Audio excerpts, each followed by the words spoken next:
If you are on the island, it is a dreary Thursday morning because it is raining cats, dogs, farm animals, even farm buildings as well. I'm still trying to understand the modus operandi of the weather because rain at this time of the year was not on my bingo card at all. But if you are home dry and you have no idea it's raining, hey, you have no idea what the good Lord has done for you. And just to let you know that if you are out there right now in the rain and there's traffic and so on and so forth, we are definitely here to brighten things up for you and make sure that the rain and everything that it's bringing is taken right off your table. Ayokunmi Kikiriekwe here on the Smooth Breakfast on Smooth 98.1.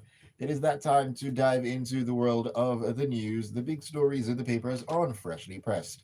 Good morning to you, Lagos. Good morning, Nigeria. Wherever it is you are listening to us right now, you are most welcome to one of the biggest, if not the biggest show on a radio. Yes, indeed. You can join us on WhatsApp. You can join us on YouTube as well. We are up and running. We are live. The WhatsApp number it's 0911 999 0981 0911 999 0981. That is the WhatsApp number. Also join us on YouTube. We are streaming live at Smooth 981 FM Lagos. Smooth 981 FM Lagos. All right, joining me in the studio this morning to take a look at the stories and, of course, give some analysis and context, and we'll try to make sense of it all. Wimi is right here with me. Very good morning to you.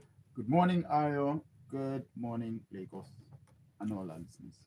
Yes, indeed. I know that it's raining outside, but let's see if we can keep our powder dry right here in the studio. And we'll begin this morning. We'll be talking about this particular story coming out of the Punch. Well, Professor Utomi has been speaking, Femi Falana has been speaking, and they've been, talking about, they've been making a couple of comments. Well, the story reads, as it is in the Punch, that a coalition of prominent civic leaders, labor figures, and political actors under the aegis of the Movement for Credible Elections has asked the National Assembly to amend the law to ensure that any elected official who defects from the party under which they were elected automatically loses their seat. Now, the group said making cross carpeting a ground for immediate loss of mandates and conduct of fresh elections would strengthen party discipline and protect the integrity of the ballot ahead of the 2027 general elections.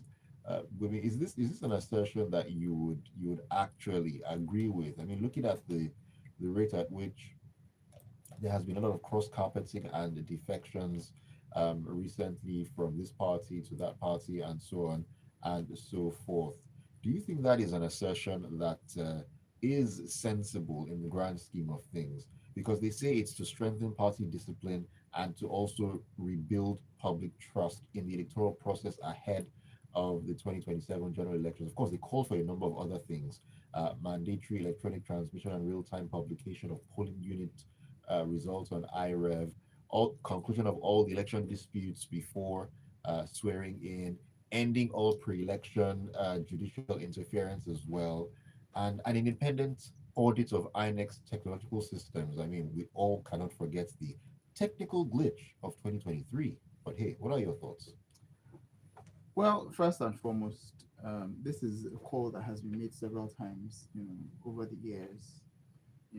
When you consider the rate at which people jump from party to party. So, for example, when we got to the Fourth Republic, it was the PDP.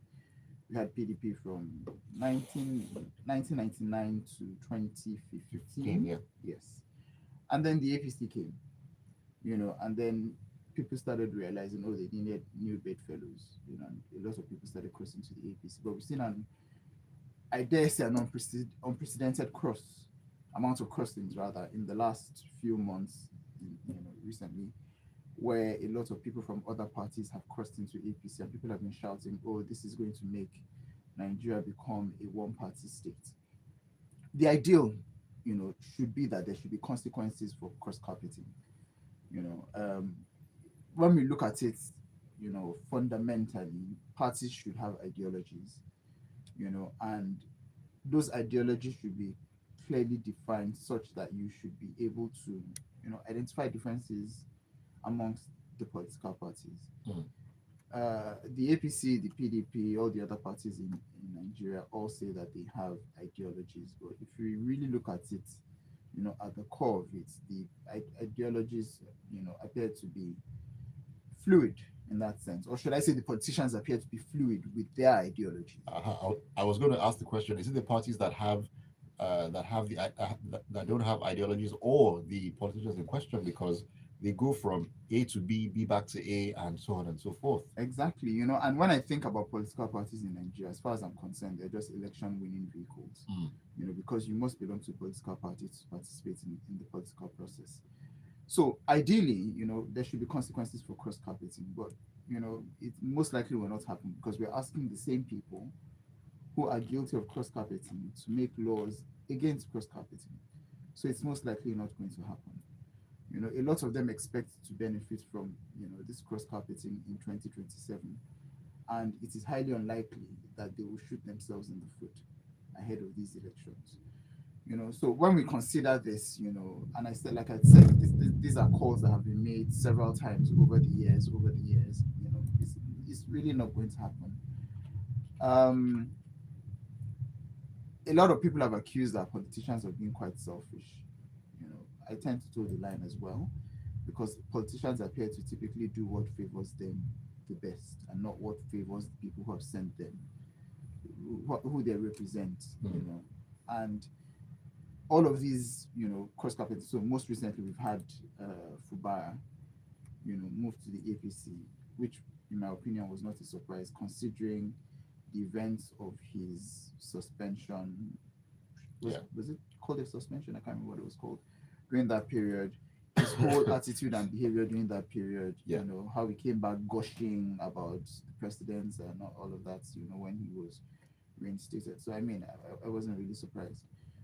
So the whole idea really is, like I said, it's unlikely that the National Assembly will do this. So it falls on us, the people, to hold our politicians accountable. And a lot of us do not participate as much in the political process, even as little as joining parties. If we say we don't want to join parties, lending some sort of support to initiatives, grassroots movements and all of that, a lot of us are really not involved. So there's nobody, or there's not enough, accountability being shown, with these politicians in the process. So, like I said, I doubt it's going to happen. As for the other calls, strengthening the electoral process, auditing INEC's IT process and all of that, not encouraging, instituting diaspora voting, even e-voting. So these are a lot of the things that ideally, we're in 2025. Yeah. A country like Estonia. Well, more or less in 2026. Exactly. Right now. A country like Estonia is already fully e-compliant. We're not exactly there yet, but these are measures that we can include in as part of our electoral process, because technology is very transparent. You can't technically hide anything per se. You can track from beginning to the end. So it would be a very veritable source of polling, because you can audit the votes, you can determine how people vote and all of that. It might take a bit of time to structure, but we can successfully include it as part of our electoral process. Will that happen anytime soon? I really don't know, because it appears that a lot of politicians are not in support of that as well. Then we also need to factor in, challenges across the nation, things like, internet access. Okay, if they don't use internet, mobile access,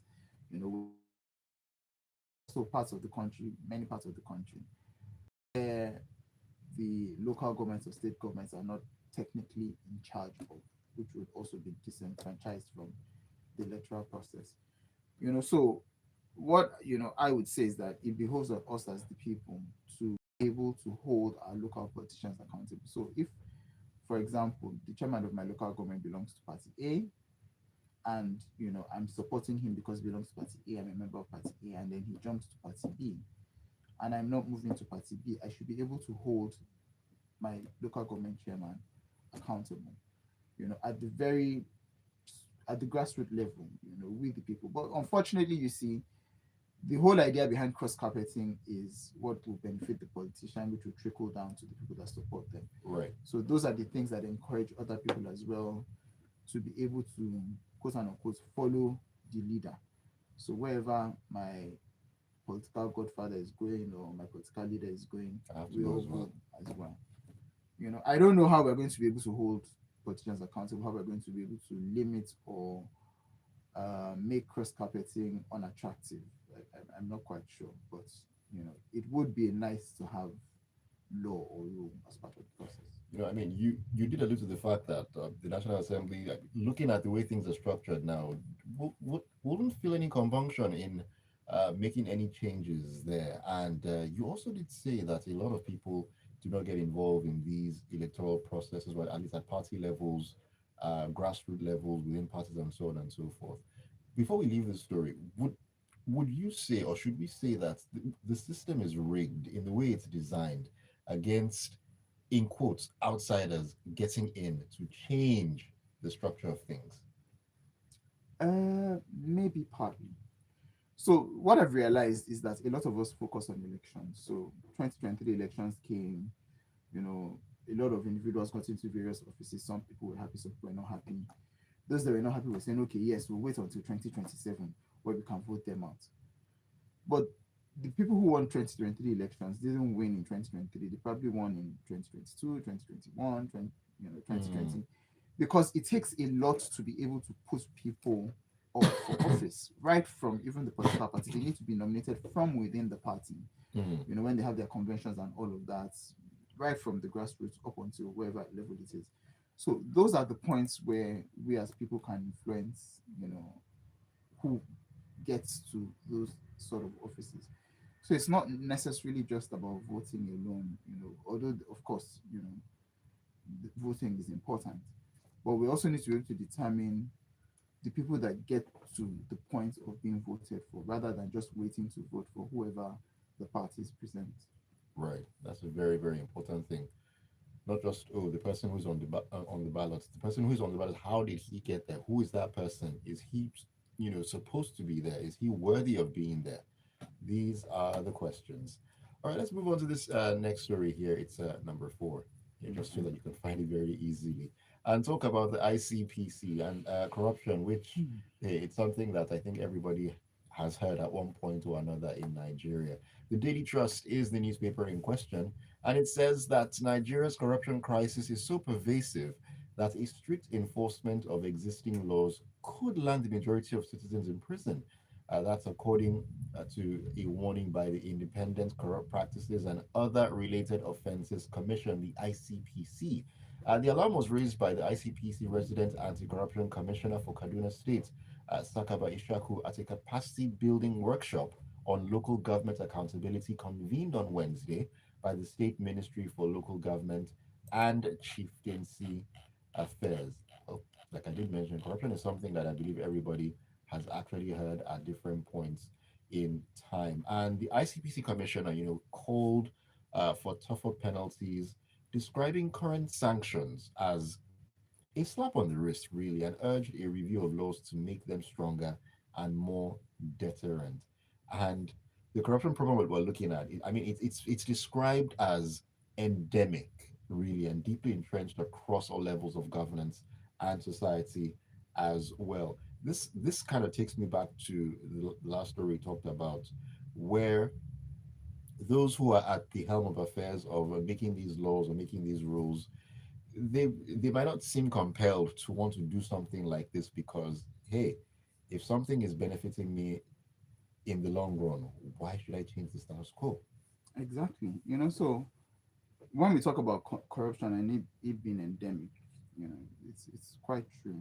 The average young person today may not necessarily be able to differentiate between right and wrong.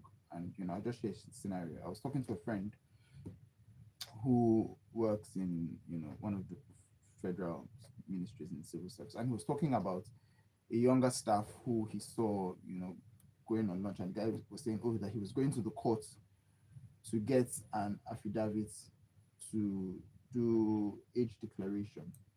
And the guy was like, why are you doing age declaration? Don't you have a a what's it called? Birth A birth certificate. certificate. You are young enough to have a birth certificate. What happens to your birth certificate? Oh yeah, he has a birth certificate, but there's this opportunity he needs to apply for, and he's beyond the age, so he needs to go and do an age. And he said the guy said it so casually as though he was talking about going to apply for a loan or something. And there are various other people with those sorts of mindsets where they may not necessarily understand that what they're doing is wrong.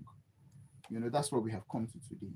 And it all boils down to the fact that people are more likely looking after or for their own interest or their immediate community rather than what benefits other people, which is really where corruption comes in. So when we talk about things like bribery, embezzlement, nepotism, favoritism, fraud, all of these things, if we look at it, and it's not just even in the public sector, because a lot of people like to think it's just in the public sector, even in the private sector, the private sector as a body, the private sector in its interactions with the public sector, there's a lot of corruption going on. So where does one start from? That's one of the questions. So some arguments will say, start from the obviously large cases, people who have embezzled huge amounts of money, think those who snake swallowed money or monkey carried the money away, you know, all those sorts of things, which is right, But at the end of the day, when we look at it, enforcement of laws is weak. Meting out the consequences for all of these things are weak. ICPC, EFCC, they have cases in court that drag for so long, for a number of reasons, Some, due to their, what I'd say, probably inefficiencies, some due to the inefficiencies of the system and all of that. So there's a lot, that we need to do. When I think about corruption, to be honest, sometimes I just wonder what it is that we can do, because, like the report says, it's practically everywhere. If most of us citizens are corrupt, how do we then start to limit corruption? So do we get to a point where we announce one day and say, okay, we know that we're all corrupt, but starting from today, we're going to start we're going to start clamping down on anybody who executes an act of corruption or whatever, all those sorts of things. But does that mean that we'll now forgive the sins of people who have gone past? Not necessarily.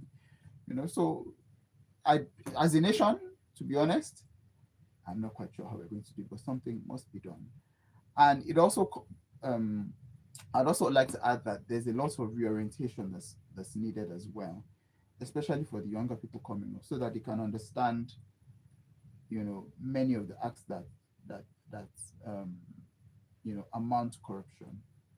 So even as little as things like as exam malpractice, falsification of age, all of those things, are things that some people may not necessarily see as important. I mean, everybody does it, so why can't I do it? Kind of mindset. So a lot of work needs to be done, in that as well. Over and above, we need to get to the point where we stop being selfish as a people and think about collective good. So you awarded a contract for 100 million, for example. All of the people that were involved in the approval process, let's say they demand half of that 50 million. Of course, you can't execute the project with 50 million. You can't even think about making a profit, because you probably can't execute that project fully with that amount. So you end up doing something substandard. You build a bridge that's supposed to last maybe 100 years, it lasts maybe 10 years. You build a classroom that collapses because, you didn't buy enough cement or whatever.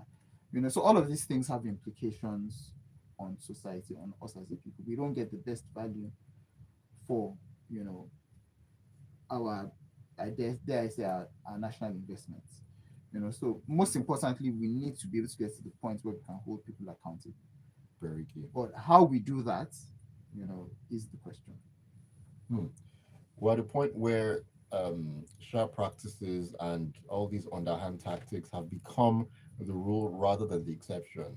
I mean, at a point in collective history, that would have been the exception. You're hearing somebody doing something shady or underhand would have been, oh, this person did X, Y, Z. That's so surprising. But now In fact, if you don't do those things, you're looked at as the odd one out. That what exactly is wrong with you? Let me just quickly share something that happened to me yesterday. So yesterday I went to buy something and I mistakenly transferred money to someone else. And it was, one of those fintech accounts where your phone number is your account number.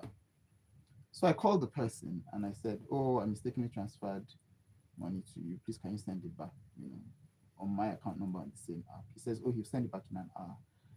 I'm like, "But you've got the money right there, right now. You can send it back." And he says, "Baba, I no go send anything. I don't chop this one." And I thought to myself, he said it so comfortably, and I was I was pained, I can just imagine. because okay, I contacted the bank. They say, they contact the institution, blah blah blah. If the guy doesn't um agree to refund the money, then I'd have to go to court. It's not a large amount of money. So I'm thinking, will I now go to court to be able to enforce that? Why can't the guy's moral values tell him that what he's doing, or what he plans to, or what he has done rather, is wrong, and just refund my money? So that's the mindset a lot of people have when this kind of things have. Oh, free funds. God bless me today. My testimony has been answered. And things like that. That mindset, should not. And that's actually how a lot of people think. And a quick story on this age falsification thing. And I'm told me this story. Um, in civil service, I won't say exactly which civil service in the country. There were two individuals who, okay, there's a pair of twins who were both in civil service more or less at the same time, and one of them got to the age of retirement, and there was supposed to be a retirement sort of ceremony for the person and all that. Meanwhile, the other twin had a completely different age, and I think one of the directors flagged and said, "Ah, but don't you have a twin who is supposed to be in service as well?"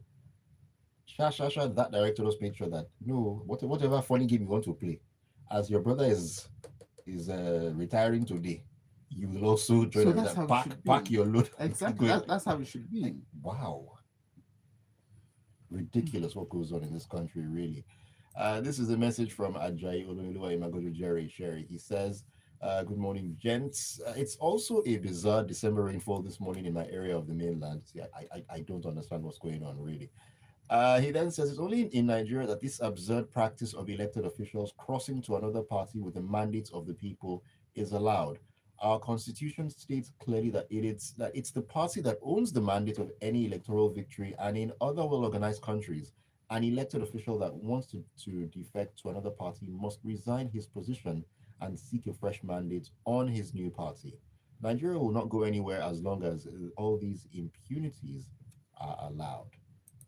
Thank you for your message, Ajay. All right, let's move on to the first story on the menu here. This one is from The Guardian, and it says that a dramatic session unfolded at the House of Representatives on Tuesday as lawmakers clashed over revelations that the Central Bank of Nigeria allegedly failed to remit more than 5.2 trillion naira in operating surpluses. The Apex Bank was also implicated in over 11 trillion naira in revenue discrepancies uncovered in the administration of the remitter revenue collection system. Now, the uproar began shortly after Babidele Salam presented the findings of the Public Accounts Committee detailing a litany of financial infractions by the Apex Bank. We've been talking about corruption, and we just walked right into another story that screams that and a whole lot more. Here we are once again.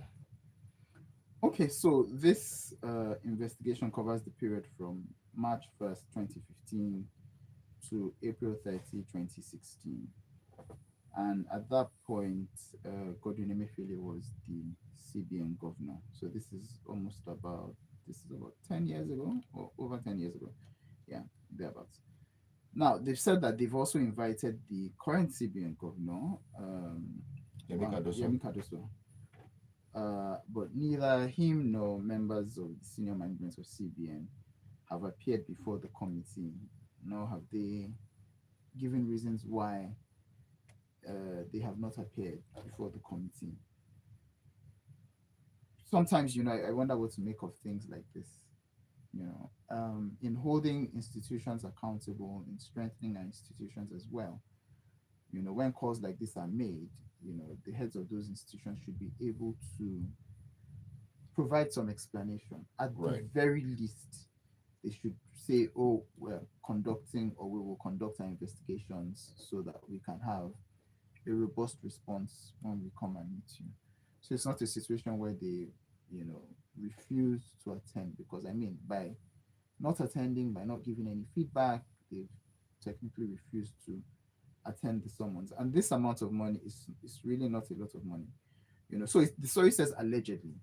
There's a possibility that there's no money missing, but we may not know that until we hear from the CBN. Right. The CBN should have some sort of record or should have records in their books, to clarify whether this is the true state of affairs or not.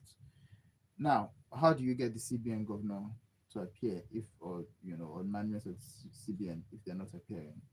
Do they need to escalate it to the president? I'm not quite sure how these things work. Because I mean, when we talk about failure to honor invitations, it's not a new thing. It's something that happens over and over and over again. And then you wonder, aren't there consequences for that? So I don't know.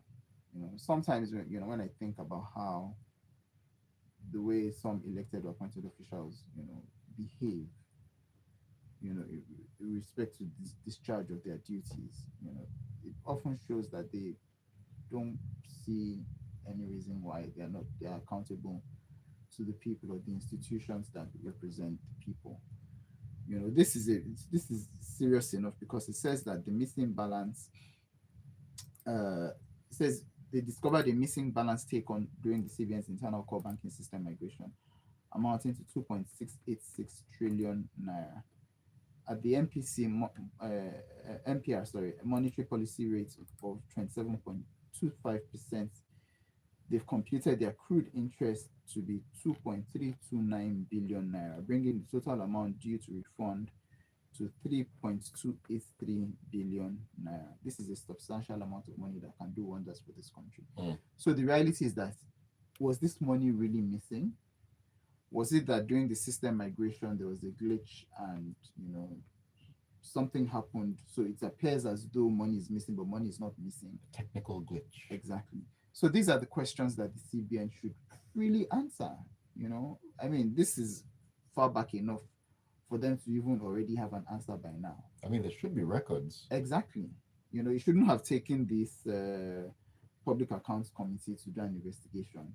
The CBN itself should be aware of the status of this issue. So I mean, they need to come out, and tell us what exactly has happened. Is the money actually missing?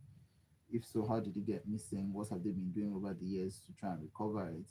Or is it that this is just happened to be a technical glitch because it happened during system migration and the money is not actually missing? We need to know. We definitely need to know. I mean, we've been in Nigeria long enough to know all these funny things. System migration, something happened, snake carried the money, monkey did this, and so on and so forth. We can't keep having all these issues, and we have all these situations. One too many of the situations where something like this happens, where we have a migration or a technological migration, and then we have discrepancies. Why do we always have to have such discrepancies? Why can't things go off without a hitch? Why must questions always come up? And why is it that those who are in positions to answer these questions never show up? They never show up. How difficult can it actually be to show up, answer questions to the best of your ability? I mean, most of the dates in question were even before the current CBN governor. So I don't think he would have anything to hide or should have anything to hide. Exactly. So it shouldn't be this difficult. But hey, this is Nigeria where we turn the simplest of things into rocket science.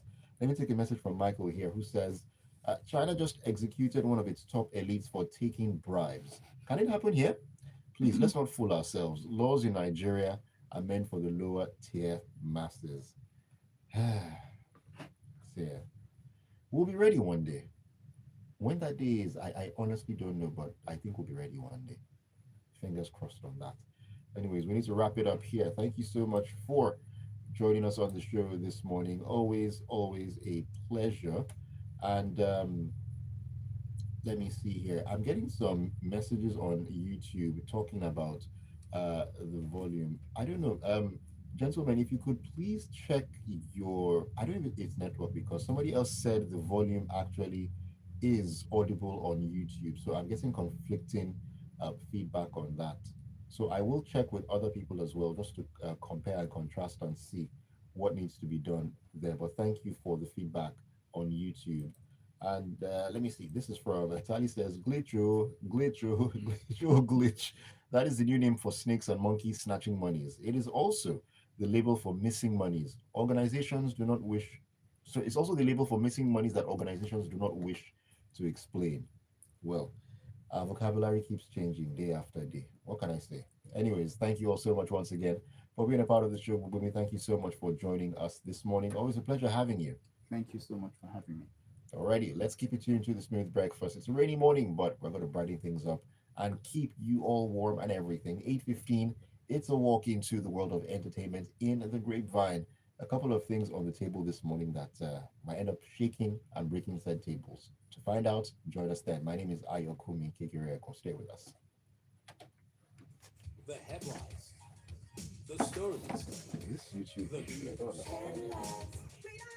in-depth analysis.